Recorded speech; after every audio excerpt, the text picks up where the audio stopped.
Hey friends, welcome back to the channel. This is going to be the 4 million subscribers Q&A. So firstly, just wanted to start off by saying a massive thank you to everyone who has supported this channel over the last 6 years. It's because of you guys that I'm able to do this as a full-time job, and it's insane right now because we're on a trip with Epidemic Sound here in Sweden, in Kiruna, and we're here in the Ice Hotel. We're going to be exploring the place, and I thought I'd just do a little Q&A from Twitter and Instagram as we go along.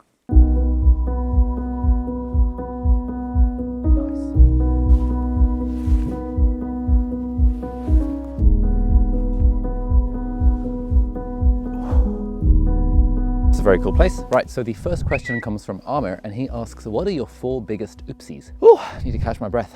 Now 4 is probably a little bit much because this video is going to be really long. It probably is already, but there's timestamps to everything down below. But one of the main mistakes that I feel like I've made, which has come to light recently, is not paying ignorance tax. Now this is a concept from Alex Hormozi, which is essentially that, like, in your first few years of doing anything, you are paying off a lot of ignorance tax, in that there's a lot of stuff that you don't know, some of which you know you don't know, but a lot of which you don't even know that you don't know. And so a lot of what you end up doing ends up being either very inefficient or just plain wrong or just wasting a lot of time. Now for me, I think I'm pretty good broadly at paying off the ignorance tax, because whenever I start something, I think I do a good job of taking action, but then trying to learn alongside, trying to watch all the YouTube videos on the topic, or listen to experts on podcasts, or read loads of books, or listen to loads of audiobooks. And generally I find that because I'm doing that as I'm actually doing the thing, like building a business or starting a YouTube channel or whatever the thing might be, I feel like I have a good balance of like learning to action. Now I know a lot of people that are like all learning and no action,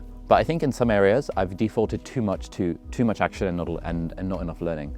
And in particular, I realized recently that in the world of marketing, like marketing is an important part of running a business, but I've just never taken marketing particularly seriously, except in the last 6 months when my CEO coach told me that I should read a bunch of marketing books because it would just level me up. And having read a bunch of those books like .com Secrets and Copywriting Secrets and $100 Million Offers by Alex Hormozi and a few other books like that, I've realized that there were so many holes in my own knowledge around the marketing side of the business that I just never really filled in before. And I'm kind of kicking myself and saying, damn, I really wish I'd discovered this stuff 10 years ago, because knowing what I know now probably would have changed the way that I approach at least building this business and building other businesses that I've built in the past. So I guess the mistake there, which is also a learning point, is it's really important to get this balance of kind of doing stuff, but then also learning about the things that you're doing to level up and not waste so much time and not be so inefficient with them. And that's something I'm trying to keep in mind from now on moving forward. All right, let's move on to the next place.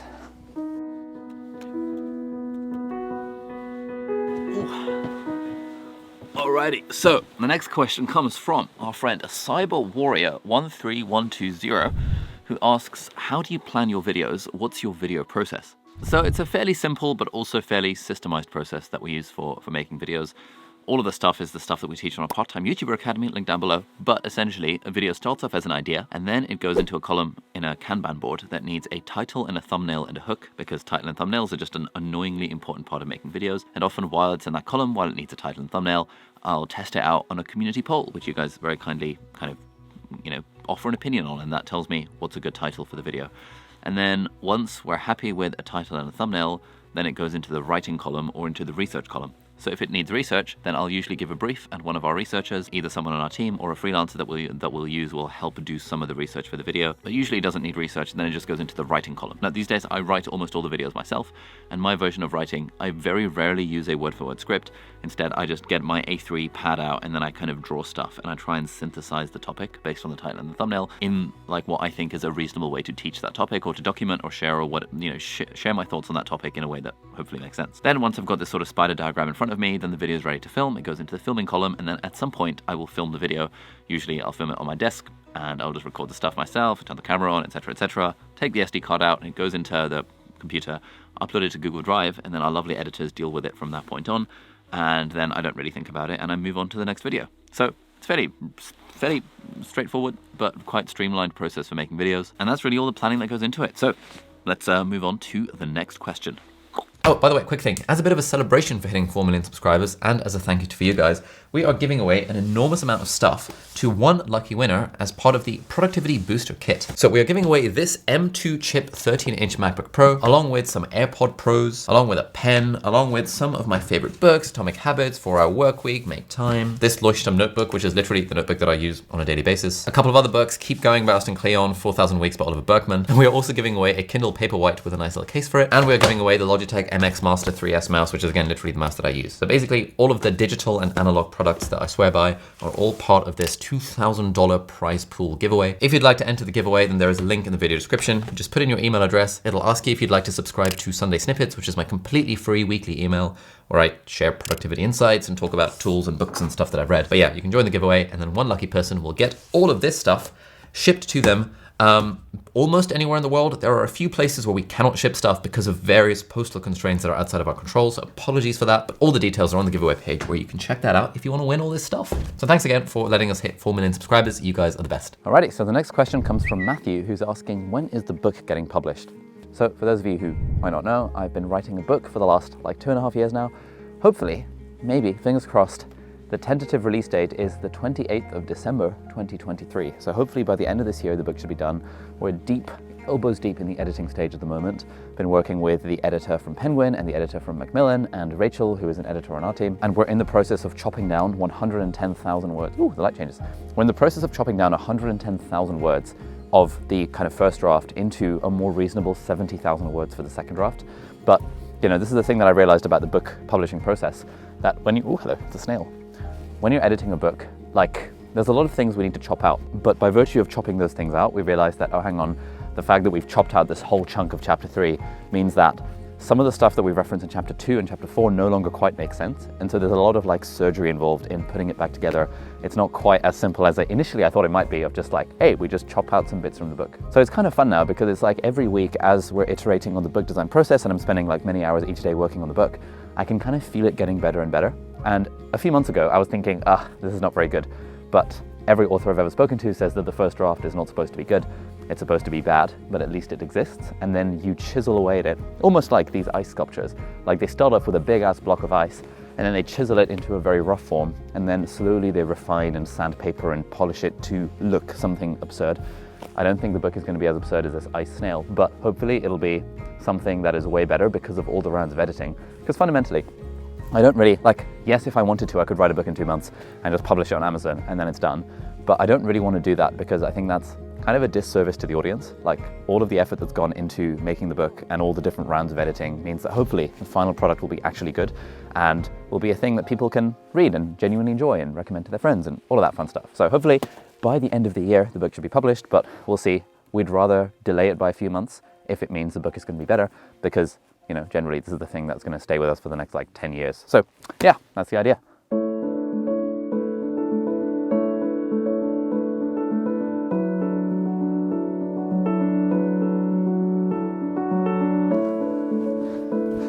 Right, so the next question comes from Basir, who asks, what's been the most rewarding thing to come out of hitting 4 million subscribers? I think the most rewarding thing is that I feel like the stuff that I do day to day genuinely can help at least one person. And it's so nice getting comments on videos and getting Instagram DMs and getting emails and stuff and comments on the podcast where people say that this has really helped me, this has helped me get a promotion, this has helped me study for my exams, this has helped me switch to Notion, this has helped me, like, whatever that thing might be. Increasingly, actually, a lot of people have been saying that your content has helped me realize that I didn't enjoy my job, and then I quit my job and now I'm doing my own entrepreneurial side hustle, or I found a job that I actually enjoy, and that feels really cool. There's all the, obviously, the externalities associated with being a fairly large YouTuber. I like, you know, the money, the fame, all of that stuff, the autonomy, the independence, the freedom, the ability to do cool stuff like that. But I think all of that would feel quite meaningless if I didn't feel as if the content was trying to help at least one person. Because that was one of the, you know, the issues with leaving medicine that still somewhat plagues me to this day, that like, when I was working as a doctor, there were occasional days where I felt like I was actually making an impact, occasionally. Whereas these days, I feel like every day, because of the emails and comments I get, I feel like I'm making some kind of impact, at least in the world, in my own little way. So that's probably been the most rewarding part out of building this channel over the last 6 years. All right, time for the next question. Let's go.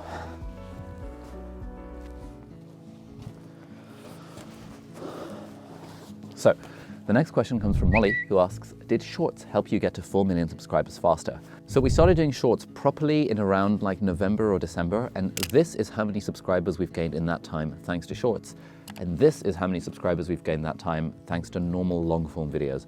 I suspect the two numbers are quite different, even though this is how many views our shorts have gotten, and this is how many views our long form videos have gotten. And the idea here is that like short form content doesn't really drive subscribers anywhere nearly as much as long form content does. Firstly, YouTube is like caring less about subscriber count. It's a little bit of a vanity metric, not gonna lie. But also the thing with shorts is that viewing behavior on shorts is about scrolling. Scroll, scroll, scroll, scroll, scroll. People might consume, I don't know, 50, 100 shorts in a single session. Whereas when someone watches a long form video, it's a more of an intentional thing. They click the video, they generally watch more of it, they might full screen it, they might listen to it, and you know, all that kind of stuff. And so really short form content, the way I see it is that it's good for like broad top of market awareness-y type stuff, but I'm not really expecting it to drive subscribers. We're doing it anyway because clearly people like to consume short form content on YouTube Shorts and TikTok and Instagram Reels. And so, you know, I'm fairly platform agnostic. I'm not wedded to just long form YouTube videos, which is why we're kind of taking our shorts fairly seriously. But it's also nice because we can take the same piece of content and put it on Instagram and also put it on TikTok without having to do any extra work. So that's kind of a nice thing about shorts as well. All right,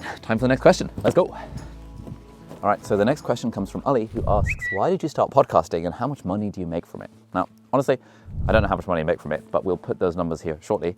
The reason I started podcasting, I actually have two podcasts. The first one is Not Overthinking, which is a sporadic podcast that I've been doing for the last 4 years now with my brother.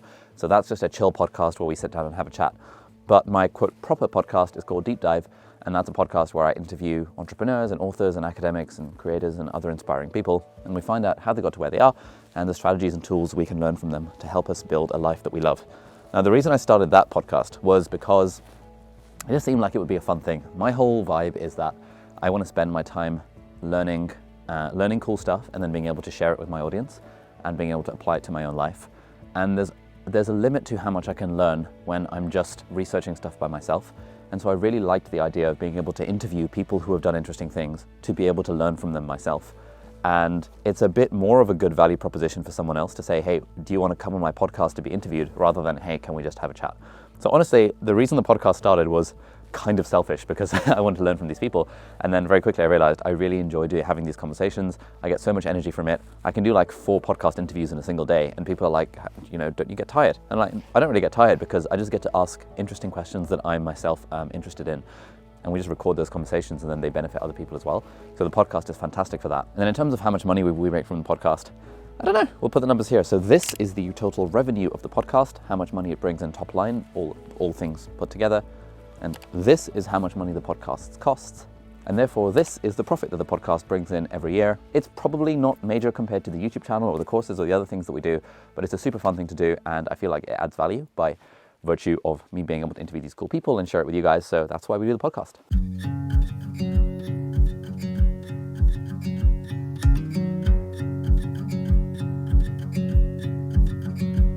Alrighty, so we're just on our way to lunch, and apparently we're going to be eating some reindeers, which is very exciting. But the next question comes from Abdaal, who says, if I sent you a cold DM or cold email, who is the first person that gets to read it? Genuinely curious about how hard it gets to reach someone at your level. Now, I think this is something that people find surprising. For me and for most other people that I know, it's genuinely very easy to reach us by email. Let's start with DMs. So for example, Instagram DMs, I have phases where I check literally all of my DMs. Even the DM requests while I'm on the toilet. So I'll just be scrolling, I'll be checking stuff, and I'll be occasionally replying to people. But really the best way to reach me is by email, because everyone I know who's also in this creator sphere, entrepreneurs, authors, academics, they all check their email, and I will always see a notification for an email. And so there are plenty of emails that I see where if it's easy enough for me to reply to the email, I will just reply to it there and then. And there's kind of like a joke amongst people that I know who deal with a lot of email, which is that either an email gets a reply within 2 minutes or it doesn't get a reply at all. And actually I've hired a bunch of people from my team who have managed to send the appropriate cold email. So lesson for anyone watching this, if you're trying to get a hold of someone, send a cold email, but do it in a way that makes sense. Do it in a way that's very easy for them to say yes. Do it in a way that, you know, like sometimes people will email me with their whole life story, and it's really hard to read the whole life story and understand what they're even asking. And therefore, I just don't have the time to be able to reply to that. But if it's a nicely crafted cold email, you know, if it shows that it's not just a copy-paste job, if they've said something genuine, like, you know, hey, Ollie, been enjoying your content since 2019. In particular, I loved the video about blah, blah, blah, and here's how I applied it to my life. Immediately, I'm going to take that email way more seriously. And if the ask at the bottom of the email is obvious and easy to respond to, then I'll often just respond to it. This is how people get to hang out with me. Like, people will cold email me saying that, hey, I'm visiting from Sweden or something. I'm going to be in London from this date to this date. Happy to come to wherever you are. Would you have time for a 20-minute coffee? And often I'll be like, yeah, sure. And sometimes they'll even say, you know, this is my LinkedIn and Instagram and YouTube so that you know I'm not a complete weirdo or whatever that is. And that's such an easy email to respond to. So send more cold emails. You'll be surprised as to how unreasonably effective they are, provided you appreciate that people like me and other people that I know get about 100 to 300 cold emails a day. For me, probably more like 50 to 100, but yeah. And so your cold email needs to stand out. It needs to be personalized in a way that makes sense. And don't feel afraid to follow up, because sometimes I'll see an email, but I'll see it while I'm in the middle of something, and then I'm not going to remember to check it again. And so if you follow up and follow up again and follow up again and just do it in a nice way, it's very easy to get the attention of someone like me through cold emails. So yeah, I'm going to head over to lunch now, and yeah, we'll answer the next question while we're there.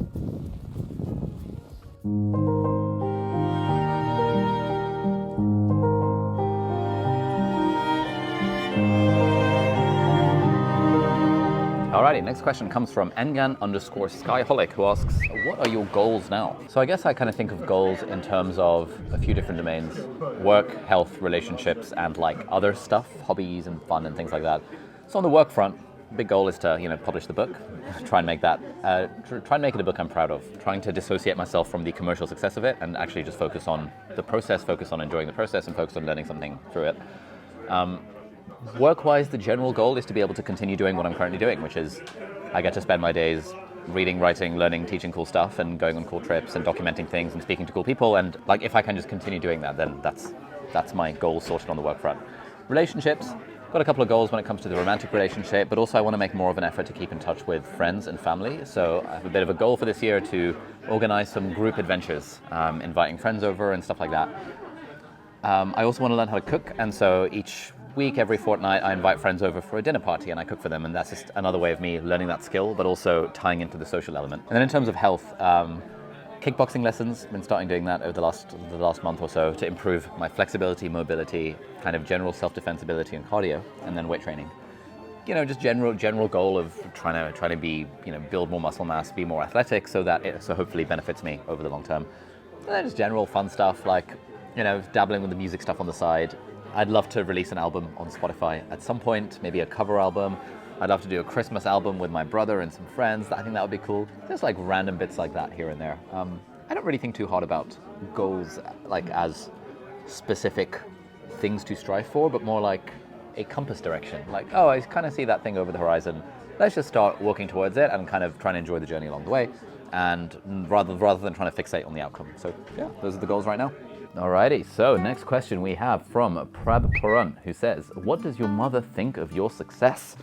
That's an interesting one. So she's very supportive, she likes it, and all that kind of stuff. But at the same time, she is a lot more worried than I am about like the longevity of this kind of career. She's concerned that, YouTube is a short-lived thing, and a few years from now, what if things don't work out? At that point, will I regret making the decision to leave medicine completely and focus on this like entrepreneur stuff, or will I be able to find something else? And I can see where she's coming from around that thing. It's a lot more of an uncertain career that I've chosen for myself, rather than medicine, which is a very certain career.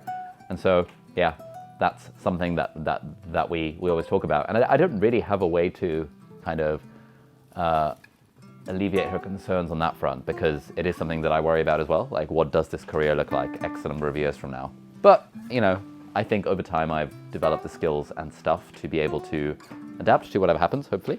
We'll see. But yeah, that is the path of the entrepreneurial path. You're just never quite as secure in that job as you would be in something like medicine or law, for example. All right, so the next question comes from Shania, who says, will you introduce us to your girlfriend?